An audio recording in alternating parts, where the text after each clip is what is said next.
Welcome to the Be the One podcast. We are so glad to have Jacob Crowder here with us this morning. It's good to be here. Thank you. So, Jacob, you are the director of our counseling department. That's right. You have worn many hats throughout A few, the years. yeah, a few. Quite a few. Still wearing lots of hats. Yeah, that's correct.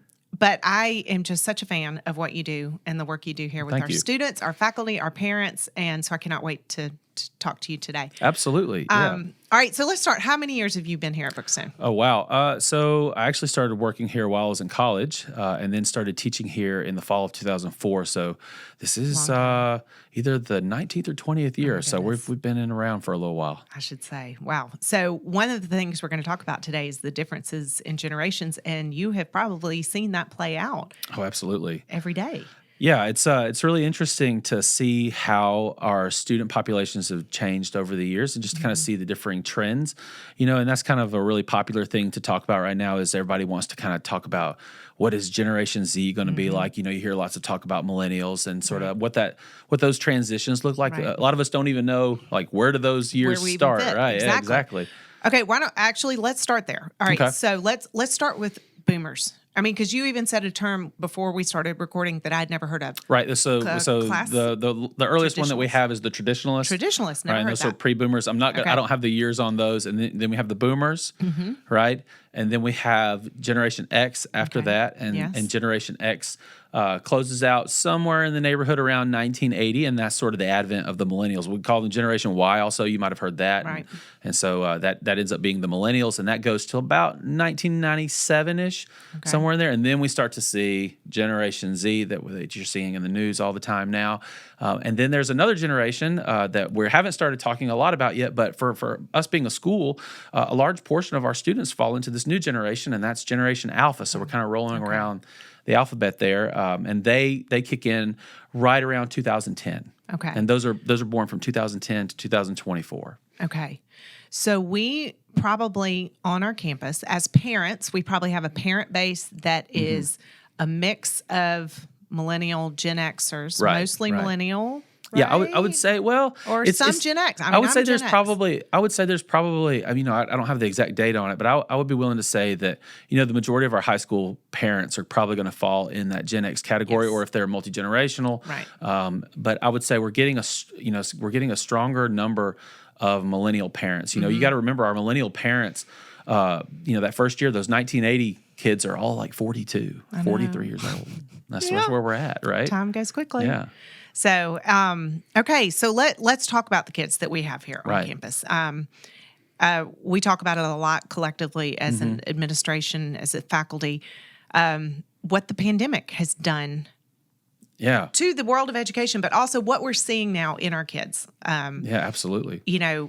They say that they have the highest level of anxiety. And I don't want to dwell on all the negativity because we know there's a lot of great going on. But let's talk about some of the things we're seeing post-pandemic in our children. Absolutely. And that's good to not dwell on all the negative because a lot of good has come out of it. I mean, we've really sort of forced our way into sort of progressing ourselves into different paradigms of thinking and how we use technology, how we deal with mental health. There's been some really good things that have come out of it. Yes, it is true. The students that have had to go through the pandemic at differing levels and differing generations are handling it in very different ways. Right. Thinking about like our high school students and our middle school students, they had to figure out a way to exist in an isolated world. Thank goodness for technology. This isn't one of those moments where we talk about social media has been a healthy thing because it's given us an outlet to connect when we were all stuck in our houses. Right. But that is one of the things that we've had to think about with our students is they've spent all this time in their homes unable to connect at a time in their life you could almost call it a critical period, kind of like when kids are learning to talk in their early 2s, 3s, and 4s, that kind of piece. But it's almost been like a critical period that has been missed of socialization where they've gotten to sort of have those moments of connection and sort of work out that piece of culture and community that normally takes place in our early preteens and our teenage years where we're figuring out who we are in relation to other people. And so that's been a very interesting thing to see how these students are coming out of that pandemic. We are seeing a lot more anxiety around how those situations work, how to connect, and we're having to be more concerned with what does a good conversation look like? How do we do this well, right? How do we do this back and forth? And so that's something that we have to think about now. A positive and a negative, you can kind of hold it in both hands, is that mental health is absolutely at the forefront of everything that we're talking about now in schools. It's something that we acknowledge that the pandemic really changed a lot of us. It really sort of exacerbated a lot of issues that many people had, particularly around depression and anxiety. Yep. And so how are we dealing with that? And so the negative is that we have a lot of students, adults as well, that are dealing with increased anxiety, increased depression. But the positive is that now we're like really championing this effort to get around mental health. What does that look like? Helping to normalize those conversations, removing the stigma around this idea. Because if you think about 10 years ago, talking about mental health, you start thinking about psychological disorders, and you start thinking about people being committed and those types of things, and it's sort of like one of those things we don't really talk about, you know, because that might mean something's wrong with us. And now we know that that's not true. We know that that's a part of who we are, that mental health is something that we all deal with, and that we all need help around, and that we all need to sort of acknowledge that piece about taking care of ourselves in more than just a physiological way. And we also know that our mental health affects our biology. It affects how we physically feel. So those are some really important things that came out of the pandemic, for sure. I agree. And I love that we are talking about it because, and I love that you guys are here at school for our students as a resource. Because it's just so important to, like you said, not put a stigma on it. And I just love your whole counseling department being available. And while we're talking about that, let's name who all is here, a part of your department. So we're all about the community here at Brookstone. So I definitely want to give some great praise and thanks to our counseling department. So in our lower school, we have Kenneth Holtz. He works in our lower school and our intermediate school as well as our preschool. We also have myself and Jenny Lowell. We kind of sort of tag team, sort of partner counsel in the middle and upper school. So there are 3 active counselors on campus. We have a few people that assist us with some of the things that we do. We have a pretty robust program that we're pretty proud of, where we really follow the student from a mental health and wellness standpoint from that pre-K age all the way up through high school to graduation. And we feel like we do that well. But this is a great opportunity to really talk about one of the positives that did come out of the pandemic in us really pushing mental health to the forefront is our teachers, our faculty, who already do a great job at relationships, are further championing this effort too. So it's like there's an entire campus full of healthcare workers and people that are invested in student wellness. And so that's seen everywhere. So yes, we have 3 really great counselors, but we really have a campus full of great people that want to connect with students and help them be the best that they can be. Right. I totally agree. I feel like I tell this to parents all the time, that it's very hard. It's impossible, really, to fall through the cracks here because you've got so many people with eyes on you and so many people invested in your child. And on a variety of levels, from faculty to grade chairs to counselors, and that is one of the great things about this place. We give a little speech at the beginning of every school year to new and incoming parents to kind of talk to them kind of like about the Brookstone onion, right? And that there's just all these layers of support, right, that we build around your student. Yes, you have a teacher that's invested in you in all walks of your life, and that they want to be a part of your life. But we also have a really great advising program in our middle school and our upper school, where you have an individual that is checking up on you every day. You're doing great kinds of activities with them, and you're in a really nice small group cohort that you get to travel with through those grades. And so that's a really great opportunity for you to get to know people and to get to know a trusted adult in your life. So there's that. We already talked about the counselors. So you have the counselors. You also have the grade chairs. In the middle and upper school, you have the grade chairs, where this is like almost like a third or fourth parent, where you've got somebody that is checking in on their grades all the time, making sure that they're taking care of all the small nuances of high school and middle school life, engaging them in social activities, and really just sort of helping those parents really keep a healthy tab on their kid. And so we've got those layers. We have student mentoring and student peer help through our Link crew and our web groups, where we have older students that are mentoring younger students. And we even have cross-divisional work, where we have students that go down to the lower school and work with our younger students. Our lower and intermediate school is certainly not exempt from all of those great layers as well. They have active class time where they get to go and visit Mr. Holtz and Miss Gordon, and they get to have these great opportunities to really talk about what it means to like be a good person, have great relationships, how to communicate with others. They get to learn how to regulate their own emotions, and just there's all these great opportunities outside of just the classic teacher-student relationship. And so we really pride ourselves at Brookstone on sort of surrounding your kid with lots of love, lots of care, and lots of just intentional wellness. And so that's a big for us. We really do pride ourselves in that. Yeah, and I think we do it well. I think so. I think we do. I remember one time, one of my boys, when they were in lower school, I went to pick them up, and I was walking down to campus and getting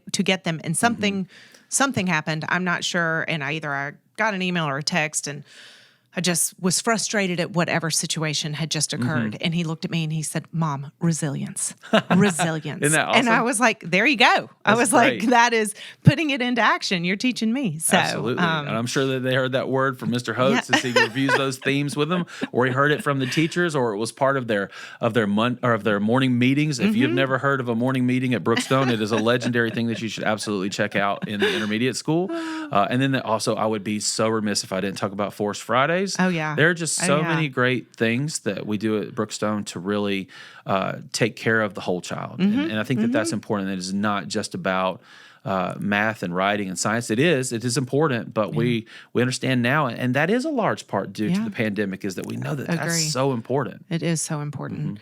All right. So as a parent,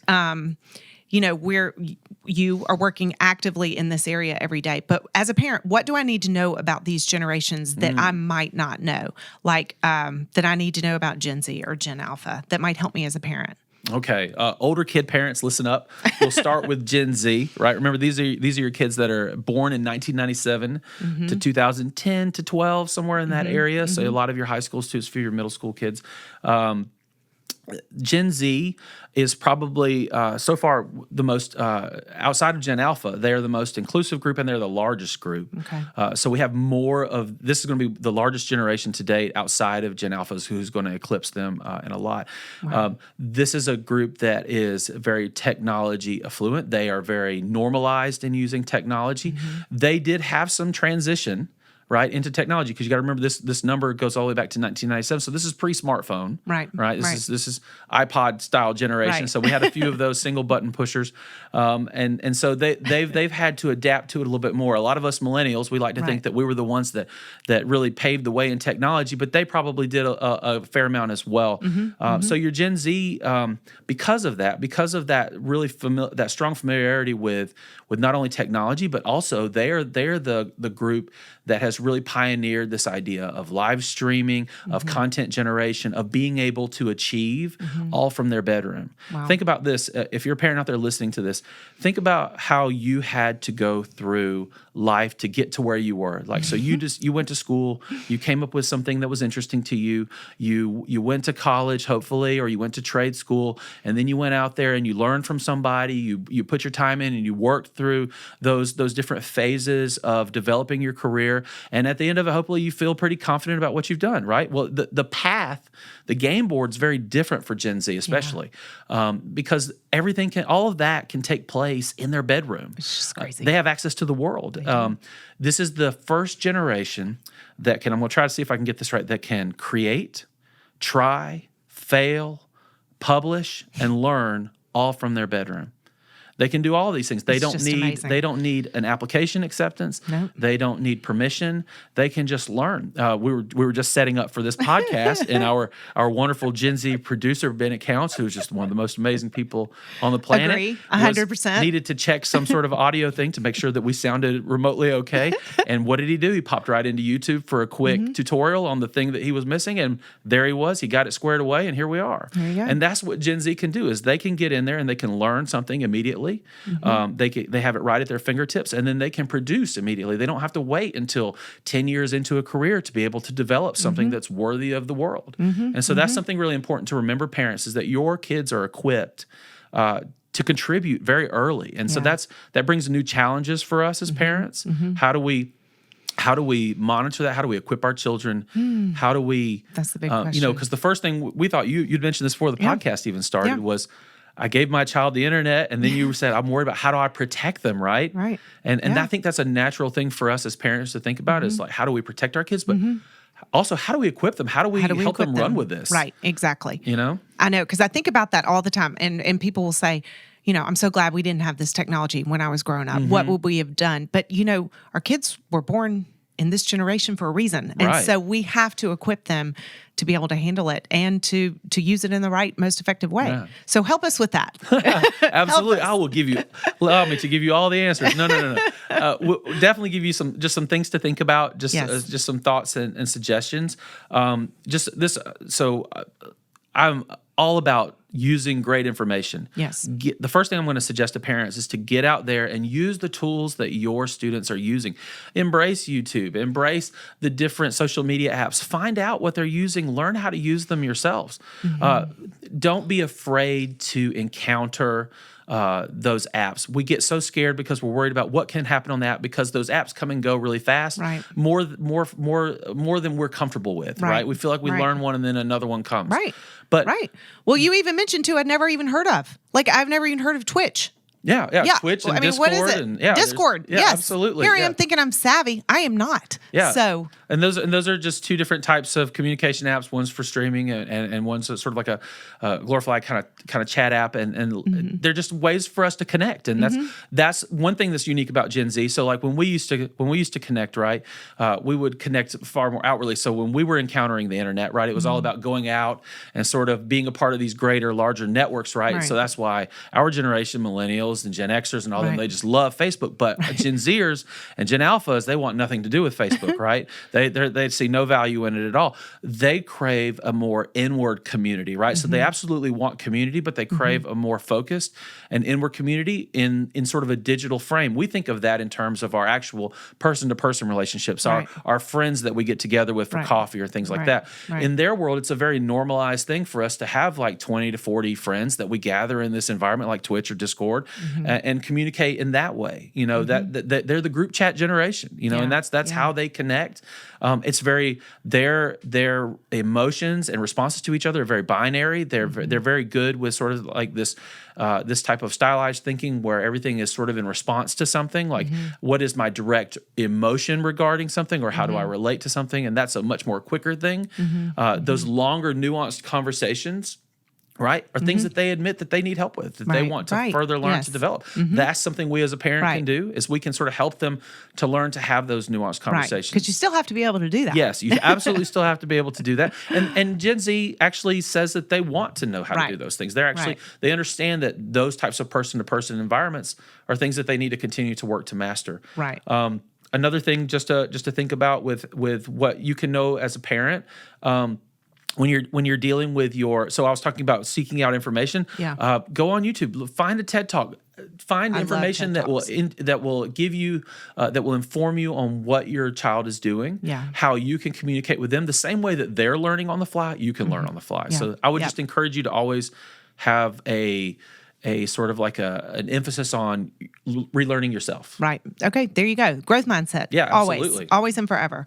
Okay. So tell us a little bit about Gen Alpha and how they might differ from Gen Z. And in our notes, we were talking, what does it mean, the bookless superhero generation? Yeah. Tell me about that. So Gen Alpha, that starts around 2010, they are the first generation to be completely digital. Wow. They arrived at the advent of the iPad. They are the iPad generation. They are the bookless generation.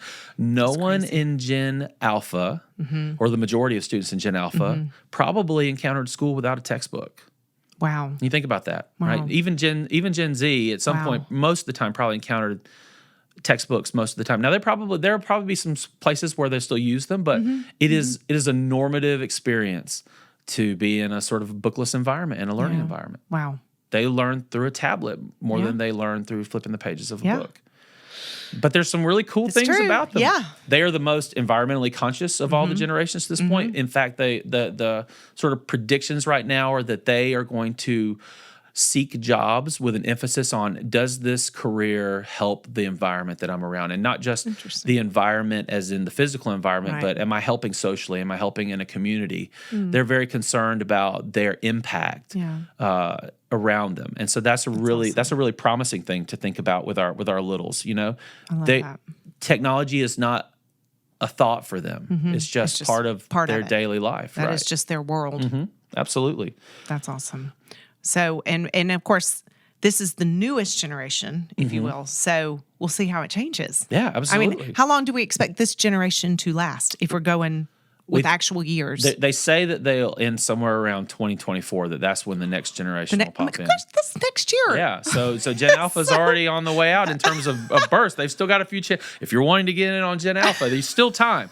But they're saying that the next generation will sort of come somewhere north of 2024. Oh my goodness. Yeah, isn't that wild? That is crazy. Well, one thing I love that you say about here is that it kind of like, yes, technology is our world now, but that there is an emphasis on being outside and being outdoors more than maybe the previous generations. I love that because I think that's one thing we all crave. Absolutely. Is to be outside more. Yeah. Gen Alpha wants to go outside. Gen Z went inside, and now Gen Alpha is seeing the value in being outside. There's some very interesting sort of pushes and pulls between generations, and they come with their own issues too. Right. One of the big things that we're going to be focusing on with Gen Alpha is that there are still lots of concerns around literacy. That because of the way information is provided, not just because it's in a digital platform, but the way that we're bringing information in a much more chunked fashion, that there's still a lot of concern around reading and literacy and being able to strengthen those areas. So that's going to be an area that we're going to have to really focus in on as we're developing these new minds. And I'm sure the pandemic did not help in that. No. Well, I mean, the pandemic, this is the generation. So this generation with the pandemic became completely tech savvy through the pandemic. It was a strengthening point for them because they were already using technology completely. They were already present with it, but now they really use it because this is the group that was at home in elementary school, logging on to Zoom with their teacher, and they were doing that as elementary school students. That's one thing for our high school students to be doing it, but this was our littles doing it, right? Yeah. This is nothing for them. You think about how much stress we as adults when we're told, hey, we need to jump on a Zoom meeting real quick. And you're like, okay, do I have all this stuff clicked on, right? Do I have everything set? What does this button do? What is it? These are second and third graders doing it, right? And it's nothing to them. It's just part of who they are. Yeah. So the pandemic strengthened the thing that was already something that's a strong point for them. There you go. Yeah. Okay, well, speaking of Zoom, jumping into another big topic I really want to talk about, and we've hit on it a little bit already, is our social media. So social media, I think, is one of those things that it is awesome in all the ways that it's awesome, but it also might be the most terrifying thing as a parent. Right. How to monitor, how to equip. Yeah. How to guard and protect your children in this world that you are not a part of. Right. So let's talk about unhealthy social media versus healthy social media. Give us some tips as parents. Well, I'd throw it back to you. I'd ask you this: what do you consider? What do you consider a mom of several children at our school? Wonderful young men and young lady. What would you consider a healthy interaction? What would be some of the hallmarks of like a healthy conversation between friends? What would be some of the things that would be present in that? Between if I were to tell my children, this is what you need to watch out for. This is the way we would like you to represent how you yourself. Instruct your children normally to interact in the world. Like what types of things need to be present in a good communication between you? How would friends talk to each other? Well, these days, and when we had our friend Richard Gary. Gary. One of the things I hammer home most of them is realizing the permanency of everything that they type and they even text, not just even social media, but just to realize the power of words. Absolutely. And to represent yourself well, to never text or say anything you wouldn't say in person. Right. Same things that we hope everybody is saying. Absolutely. But it's still terrifying to know you can't always monitor everything. Yeah. But that's definitely what I try to say to my boys, be a good friend. Do not ever say anything you will later regret. But you said it right there, though. You said to not say anything that you wouldn't say in person. What rules are there about how we talk in person? What things do you hope that your children do when they're speaking to people in person? That they are just so kind. That they're kind. Yes. That they're empathetic. They're empathetic. Right? Yes. Respectful. Encouraging. Respectful. Right. Exactly. That they're polite. That they're showing kindness and empathy to the person in front of them. Right. Yes. And so those are the things that we want to model. Right. Right. In our social media life. And so that's part of it is when we're talking about social media can be an absolute positive experience. We become so afraid because of the permanence piece, right? Because of that interaction that may have taken place out in the quad in the social media world takes place in front of everybody. Exactly. And so the big thing is still teaching those basic fundamentals is, were you being empathetic? Right? Were you being considerate? Were you being respectful? Were you saying things that you would feel comfortable with your mother or your father or your cousins or something that you can live with for years and years on end? And so I think that the methods don't change. I think that we still teach people how to just interact with each other in a positive way. The difference is with social media is we have to think about, we have to get past the idea that our lives can be ruined in a moment. That's our greatest fear, right? Exactly. That's what every parent's like. My baby's future is ruined. Exactly. They'll never be able to get back to zero, because that creates a bigger problem. And I do want to talk about that. Is that creates this issue of striving for perfection. And I want us to jump back to that in a minute. But when we get into this area, is we've got to practice more grace, and we've got to practice more intentional. We have to practice intentional conversations and what that looks like, and how that's no different in the digital world, right? Because it's wrong of us to sit here and think that we should try to take our kids off social media, because Gen Alpha, this is their way to communicate. This is it. And so we actually found, I think Pew Research has done, and I'll have to find the study on this, has done some studies to show that social media is a positive mental health factor for Gen Z and Gen Alpha, that they actually can have strong, healthy relationships in social media. It doesn't mean that they can't still do that in person, but we need to stop looking at it as this thing that is going to ruin all of our kids' lives. That they're actually forming really good bonds. We just have to continue to teach them how to do that, just as if they were in person. That's exactly what we need to be doing. And I will confess that sometimes that is where I stay as a parent. Like, don't do anything that's going to ruin your life. I mean, and that's not a healthy place to be. But it is funny when you talk about how it is it's a way they communicate. It's the way they live. I held out on Snapchat from my youngest boy for a long time because it terrified me. But then he had a friend record a video for me telling me all the benefits of Snapchat. And I mean, and it was very persuasive, and it was the cutest thing I've ever seen. So I'm like, okay, well, I guess you need Snapchat now. So, absolutely. But they were valid points. I mean, they were legitimate. This is how we communicate as a class. This is how we communicate as friends. And anyway. And social media is a great platform for us to champion worthy causes. We're using it right now, you and I, to talk about the great environment that we have at Brookstone and how we can help our kids. So there's all kinds of great positive ways to use social media. It'll help us get jobs. It'll help us be ready for a future that is ever changing. Another thing that I really want to kind of touch on with social media is, like, parents want to know, like, when is it not okay? When is my kid not using it well? And again, I go back to, what does it look like in real life, right? And so I want to talk about the lurker, right? So the lurker, right? Okay, let's talk about it. Let's talk about that person on social media that doesn't really participate, but they sort of stay to themselves.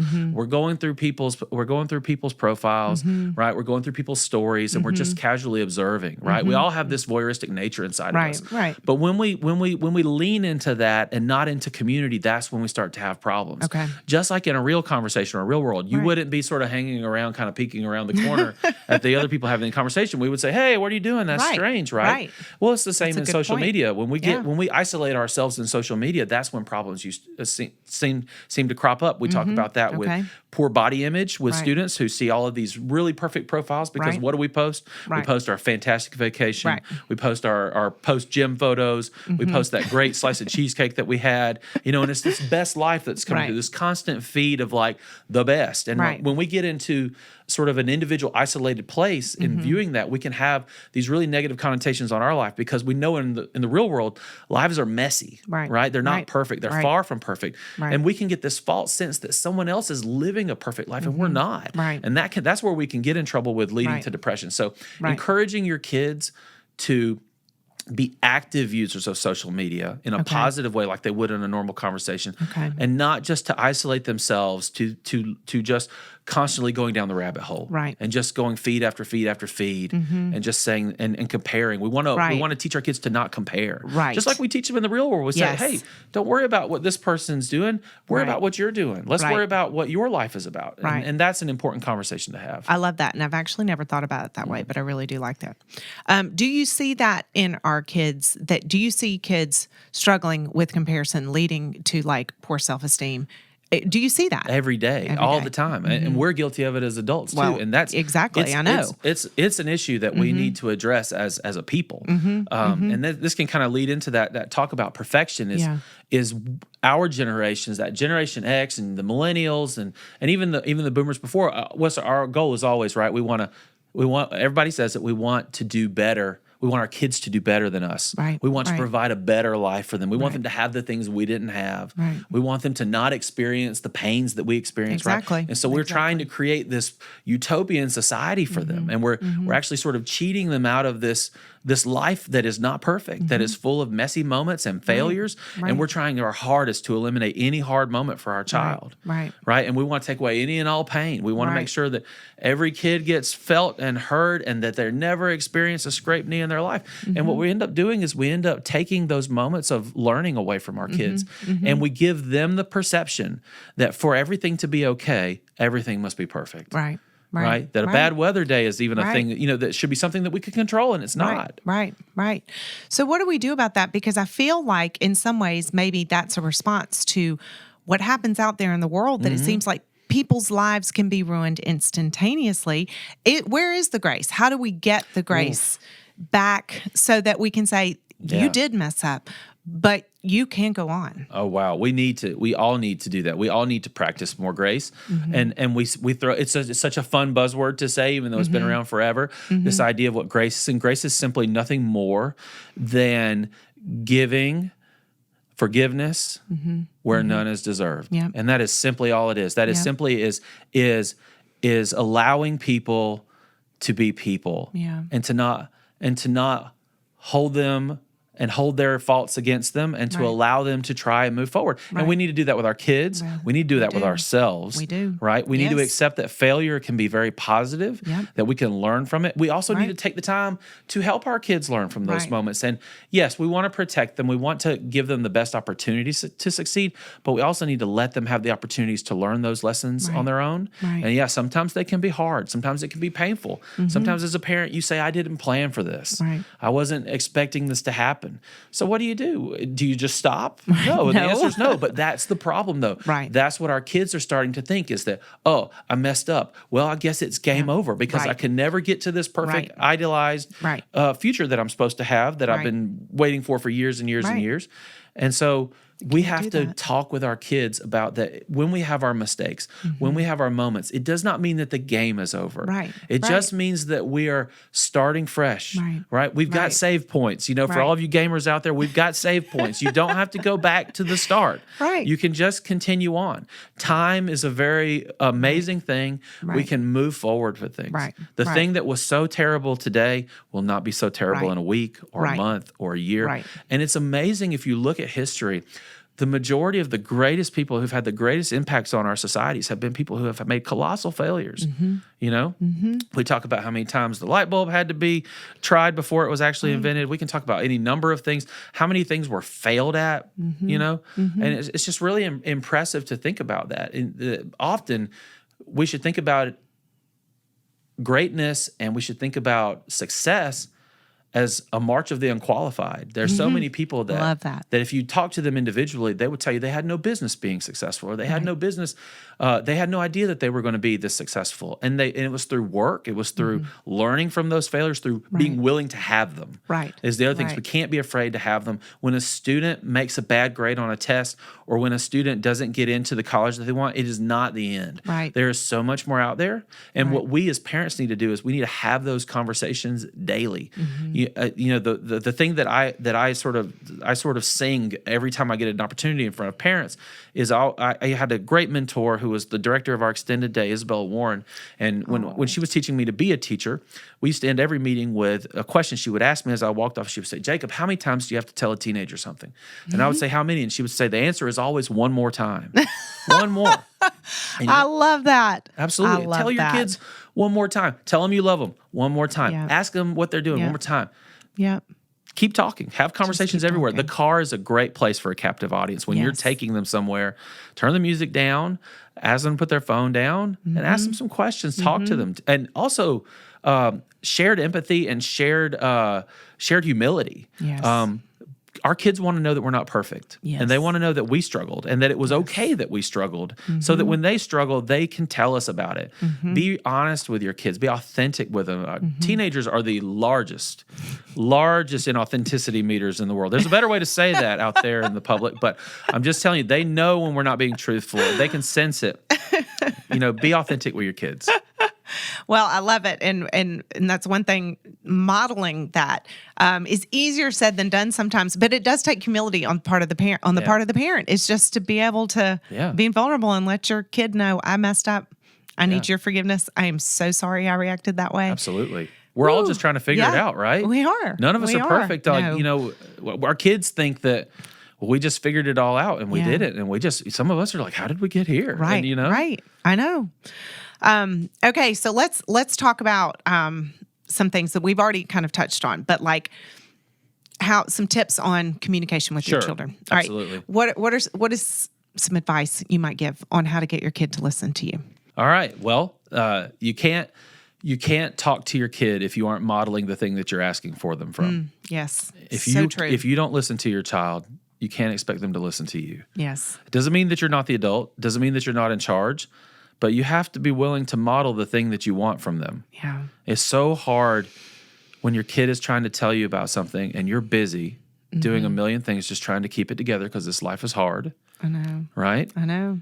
But you got to take a minute, put your stuff down, put your phone down, Yep. and talk to your kid. Yes. And show them what it looks like to listen. Yes. And then also you're going to have to go into what do they call it at the Purple Gym? I'm not going to say their name because I don't know if we're copyright infringement or anything. But the Purple Gym says it's a no judgment zone. Yes. You need to go into Purple Gym mode, and it needs to be a no judgment zone. You need to find a way to establish with your kids that anything bad or anything worrisome to them that they could bring you, that you're going to be able to hear it. That takes conversation. That takes intentional moments to sit your child down, capture them, and have that conversation that, hey, yes, there will be consequences to your actions. Yes, there will be consequences to your choices, but you need to know that I'm here to help and to support and to love you, and I need you to be open to tell me those things. Right. But they can't know that if you don't tell them. Right. And so that's a big part of it. So if you want your kids to talk back to you, model that behavior that you want to see in them, and make sure that you establish a playing field where they feel comfortable to bring you hard stuff. Right. Right. That's good. It's funny. I don't know if my child said this to me at one point or I read this somewhere, so I really don't remember. But I feel like it was my child who said, "Would you please listen to me with your eyes?" Oh, wow. And that was really powerful and really hit me that I'm like, I am listening, but I'm listening. But you're not, right? not. And that's what your kid sees is that they're not the important thing at that moment, right? And so so then what do? You ask them how they're doing and what they say, fine. I know. Fine. I know. You know what we also messed up with too? What? This I'm gonna mess up some logic because this is what we all go to. What's the first thing that you ask your kid when you finally get a moment to? What do you ask? Yeah. How was your day? Right? Why do we ask them how? We're asking a generation that doesn't deal in how, right? Right? If you ask true.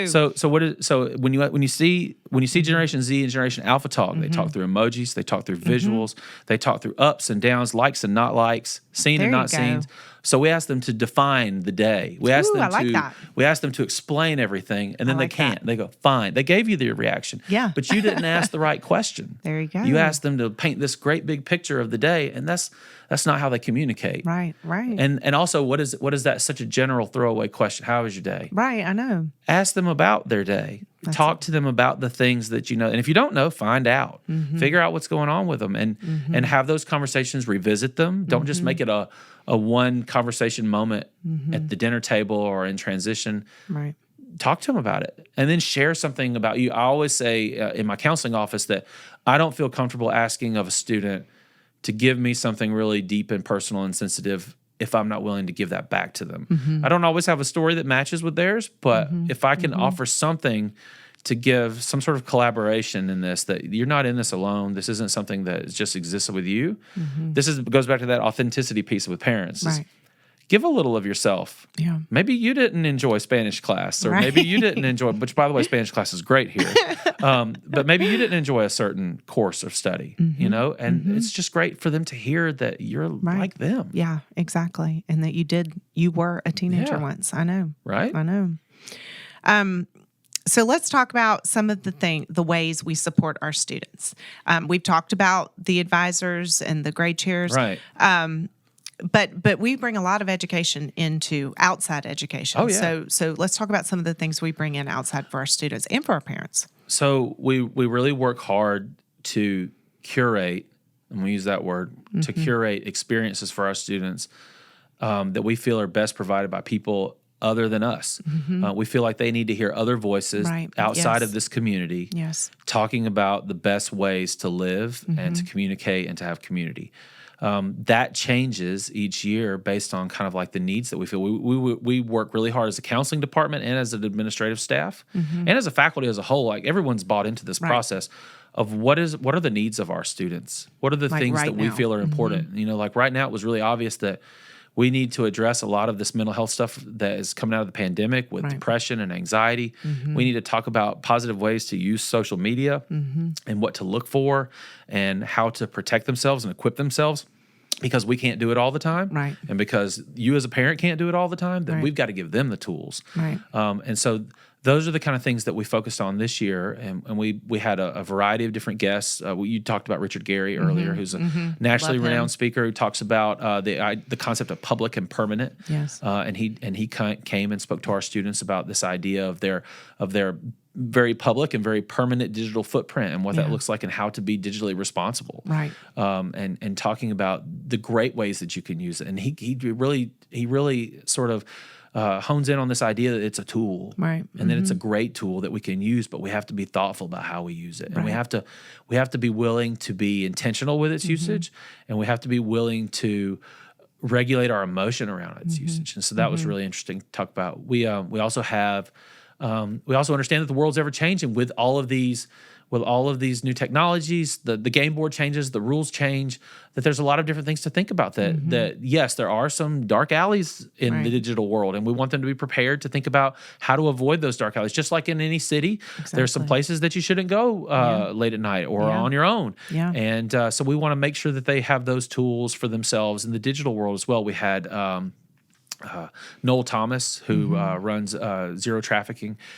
He was awesome. Yeah, he was great to talk about human trafficking and modern day slavery, and to really talk to how to further equip our students in the digital world, but also in the physical world, and what that looks like, and just sort of, it's a changing world, new problems, new issues to think about. We always 15 years ago we weren't even talking about that. Oh yeah, no, we absolutely weren't. I mean, you always talked about stranger danger, right? You always talked about who to not get in a car with or not take stuff from. It was very simplified conversation. The methods have changed, right? The ways people are being used and abused is different, and it's something that we have to be aware of. It's unfortunate. It's a sad commentary that there are people in the world that this is their way to live. Yeah. And so we want to equip our kids to be safe and to be able to avoid those situations. Right. Every year we always think that taking care of our bodies is really important, and we want all of our students to live really long, old, and productive lives. Yes. You know, we want them to be able to talk about the good old days. And one of those things that helps them do that is to make sure that the things that they're putting in their body are healthy. So we do a lot of work around substance use. Brookstone is a huge champion of being a healthy campus. Yeah. We do drug testing at the school for our 8th through 12th graders, as well as our faculty members and administrators. Yeah. Not as a catch you, it's a completely health-based program. There's no punitive measures involved in it. But it's to help our students have an opportunity to say no to those people that would want them to do that, because we know there's a lot of conversation around substances. Right now we're in a period of time where we're talking about legalization of marijuana. We're talking about all kinds of different substances. There's a lot of talk right now around psychedelics being used to treat post-traumatic stress disorder. So there's all kinds of things that are being talked about right now. And as we learn more, we adapt and adjust. But we also know, the one thing that we know that we hold hard and fast to is that we know that the longer we can delay usage of substances, whether they be legalized or not, the stronger a predictor that is for being able to keep someone from becoming addicted to a substance. Yes. And so we know that the frontal lobe of the human brain doesn't develop fully until about 25. Girls get a little bit faster jump on it there around 23, but I'll tell you who else knows this little tidbit of biological information is you can't rent a car until you're 25. Yeah, so there you go. They figured it out real quick and said, well, we'll just hold that. You can fight for your country, you can vote, but you cannot rent a car until you're 25 years old, because they know that it is a much bigger risk, that your inhibitions aren't really set until 25 years old. And so they know these things. And so we know that if we can delay usage into our 20s, into our early 20s, that we give them an exponentially greater chance of avoiding addiction. Right. Exactly. And so that's what we kind of sort of lean about. into at our school when we talk about our prevention usage, our testing. We have facilitators from Hazelden and Betty Ford come down to talk about prevention and to talk about usage. We want to equip our students with knowledge. We don't want to just tell them, say no. We want to actually teach them what these substances do to the body and what they need to know about their futures and their brains. So we really try to use a lot of science in that. So that's something that's a yearly piece of our curriculum. So those are kind of the things that we kind of think about. We have loads of people come throughout the year. We had David McGee, world famous author. He was awesome too. Yeah, come to talk about his family's experience through the loss of his son, to some bad decisions with substances, and to talk about how mental health plays a role in all of that. And so it all ties into each other. You know, it's not a modular approach anymore. It's all very integrative, and we have to really look at mental health and wellness and substances and academics and sports as all just one big ecosystem that everything affects everything. So, well, when we talk about the whole child, it's not a cliche. I mean, that is really what we do here. Right. And you can't ignore one part of it, because it is all interconnected. And for our children to grow and be the most healthy adults, most successful adults they can be, it takes all these points of education. I can't help, as full counselor mode here, that sigh that you let out, that was that parent sigh. The parent sigh. That was just like, oh, I just want to get them from A to B. I just want them to be okay, right? I know. And that's what we all think, right? It is. I'm telling you, parenting is not for the faint of heart. No. At all. But isn't it the best, though? Isn't it also the best? Oh my gosh. I mean, I cried daily over my kiddos. Cried happy tears. And actually, even Bennett knows I cry way too much. But the joy they bring, it's such a gift. Right. But it is one of those gifts that you're just like, oh. Yeah. You know, it's such a heavy, beautiful responsibility. So having said all that, that is all the more reason I'm grateful for people like you. Well. And for our faculty.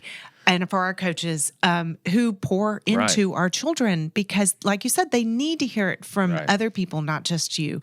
And to have our kiddos surrounded by so many people. Oh my gosh! I mean, I could cry. I am like fighting tears. That's all right, though. That what. And that's what we want your kids to see, right? Yes. And that's what we want them to see. So, but that's listen. I echo that and reaffirm that. I think that is one of the great joys for me working with kids. As I've always said, that the beauty of working in a school and when you're working with kids is, you know, there's loads of corporations out there where you sit in a board meeting and everyone talks about why something can't be done. Right. You sit in a classroom and every kid tells you why it can be done. Oh, I love right. that. Even if it can't. And that's just so energizing. I know. And kids are resilient. And we got to remember that. We've got to remember that they bounce. They You know, we're so worried about them, and I think it's fair. I think, listen, I have two boys of my own. I know exactly what you're talking about. It's just a huge sigh of just like, I just want them to be okay. I want them to be happy. I want them to be intelligent. I want them to be able to do well in life, and I want them to love their life. Yes, exactly. And that's what every parent wants for their kid. And the thing you can remember is you can have that for your kid, and it doesn't require you to have any special degrees. It doesn't require you to go to any classes. It just requires you to be authentic with your child, to never stop trying, never stop trying, right? And to be okay with everything being normal, to not be perfect, and that you don't have to be perfect. They don't have to be perfect. Life can be rough one day, and it can be great the next.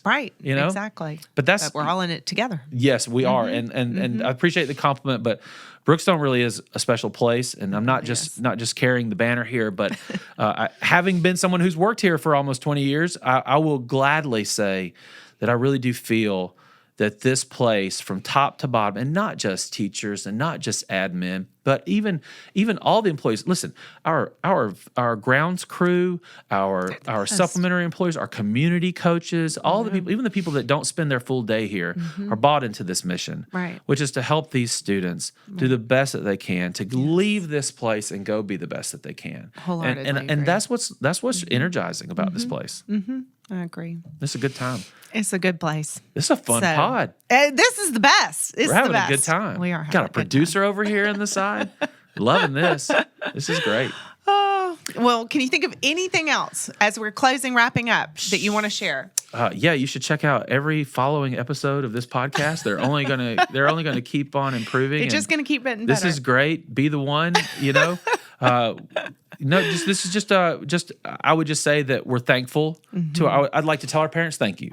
I'd like to tell our parents thank you for trusting us with your children, for giving us the opportunity to guide them when you're away doing the work thing and the life thing, and to know that we want as best as we can want for them, just like you do, and that we're going to do our best, and that we want to partner with you. That our great request is that we join in this journey together.